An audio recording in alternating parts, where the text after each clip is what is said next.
السلام علیکم ناظرین، میں ہوں سلمان دودہ۔ آپ دیکھ رہے ہیں میرا YouTube channel T T V Salman دودہ۔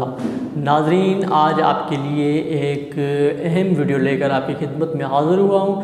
Video شروع کرنے سے پہلے آپ تمام دوستوں سے گزارش ہے کہ جنہوں نے ابھی تک میرا یوٹیوب چینل سبسکرائب نہیں کیا وہ سب سے پہلے سبسکرائب کر لیں، بیل آئیکن کو ضرور پریس کریں تاکہ میری نئی آنے والی ویڈیو آپ کو بر وقت مل سکے۔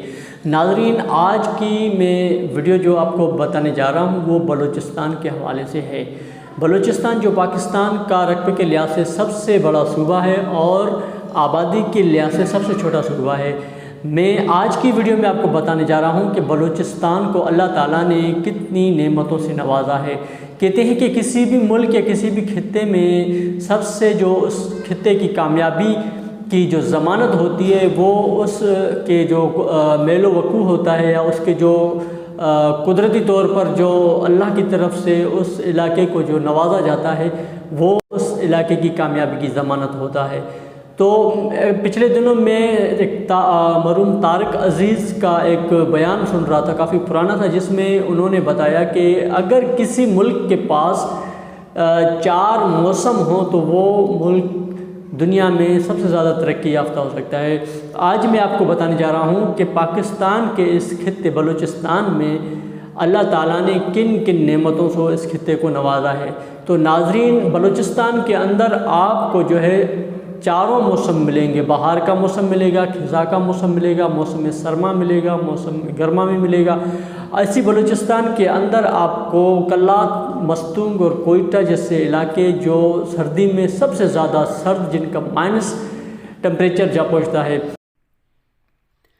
تو ناظرین، یہی ایک بلوچستان کے گاؤں کا منظر اب اس وقت اس ویڈیو میں آپ دیکھ رہے ہیں۔ یہ صوبہ بلوچستان کا ایک بڑا بہترین گاؤں ہے جس میں حالیہ بارشوں کی وجہ سے ندی نالوں میں آپ یہ دیکھ سکتے ہیں طغیانی، اور پھر اس کے بعد یہ چھوٹی چھوٹی جھیل کا منظر پیش کر رہی ہیں۔ تو اوورال یہ ہے کہ بلوچستان میں تمام تر جو ہے اللہ تعالیٰ نے قدرتی وسائل سے بلوچستان کو نوازا ہوا ہے۔ آپ دیکھ سکتے ہیں کتنا صاف شفاف پانی کی ایک جھیل جو ہے ان پہاڑوں کے درمیان سے، ان پہاڑوں کو چیرتی ہوئی یہاں سے گزر رہی ہے۔ ناظرین، جب ہم یہ منظر دیکھتے ہیں تو ہمیں ایک دم ہم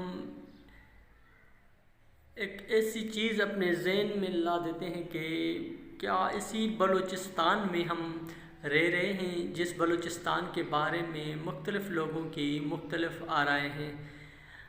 مگر آپ اس ویڈیو کو دیکھنے کے بعد بلوچستان کی اس چھوٹے سے گاؤں کی آپ خوبصورتی کا اندازہ لگا سکتے ہیں۔ پورا بلوچستان ہی اس طریقے سے ان چھوٹی اور بڑی پہاڑیوں پر مشتمل ہے۔ آپ کو یہاں ریگستان ان علاقے بھی ملیں گے اور ان پہاڑوں کے درمیان آپ کو یہ چھوٹے چھوٹے کھجور کے درخت بھی ملیں گے۔ آپ دیکھ سکتے ہیں کس طریقے سے یہ پہاڑوں سے جو پانی بڑے خوبصورت طریقے سے بہتا ہے۔ یہی علاقے اگر ہم، جس طرح میں پہلے عرض کر چکا ہوں کہ یہی علاقے اگر سوئٹزرلینڈ وغیرہ میں ہوتے یا کسی یورپی ممالک میں ہوتے تو بہت زیادہ ان کی پذیرائی ہوتی اور بہت زیادہ سیاح آتے۔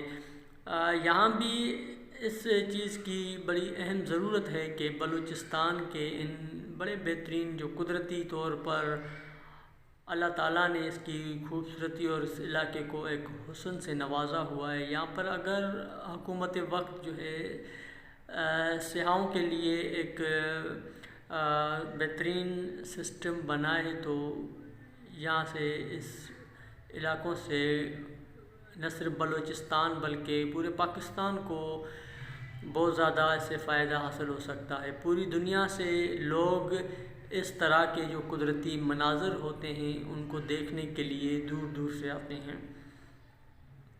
ناظرین، یہ ویڈیو مجھے میرے ایک سینئر، میرے ایک کلائنٹ تھے، انہوں نے مجھے سینڈ کی تھی، تو بڑی بہترین مجھے ویڈیو لگی۔ اور بلوچستان کی اس ویڈیو میں جو ہے ایک بھلے چھوٹا سا گاؤں، آپ کو دور دور تک یہاں پر کوئی علاقے نظر نہیں آئیں گے، لیکن یہ ایک چھوٹی سی جھیل، اور جھیل کے ارد گرد آپ کو کھجور کے درخت اور چھوٹے بڑے پہاڑ آپ دیکھ سکتے ہیں۔ چاروں طرف اس جھیل کو جو ہے پہاڑوں نے گھیر رکھا ہے، تو یہاں پر آپ کو آبادی جو ہے بہت کم ملے گی، لیکن خوبصورتی میں ہمارا یہ علاقہ، ہمارا بلوچستان کسی سے کم نہیں ہے۔ تو ہم یہی کوشش کرتے ہیں کہ بلوچستان کے جتنے بھی خوبصورت مقامات ہوتے ہیں ہم کوشش کریں گے کہ اپنے اس چینل پر ان کو لا کر آپ کو دکھائیں، اور یہاں کے لوگوں کا جو رہن سہن کا طریقہ ہے، قبائلی سسٹم یہاں کا، یہاں کے لوگ بڑے مہمان نواز، بڑے مخلص لوگ ہیں۔ لیکن یہاں کے جتنے لوگ ماشاءاللہ مہمان نوازی کے حوالے سے بڑے خوبصورت دل کے مالک ہوتے ہیں، جس طرح یہاں کا یہ علاقہ آپ اس وقت یہ ویڈیوز میں دیکھ سکتے ہیں کہ دل باغ باغ ہو جاتا ہے جب ہم ان ویڈیوز کو دیکھتے ہیں۔ مزید اس طرح کی ویڈیوز دیکھنے کے لیے دیکھتے رہیے ٹی ٹی وی سلمان دودہ۔